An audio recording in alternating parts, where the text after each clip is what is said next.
अस्सलाम वालेकुम मेरे प्यारे व्यूवर, कैसे हो? ठीक हो?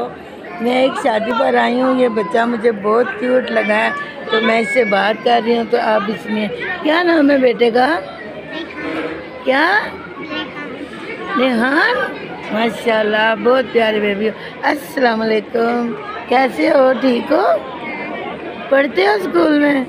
कौन सी क्लास में? जोर से बोलो। प्रेप में। आपके स्कूल का क्या नाम है? क्या? SLI में पढ़ते हो? माशाल्लाह माशाल्लाह माशाल्लाह। और क्या करते हो घर में? घर में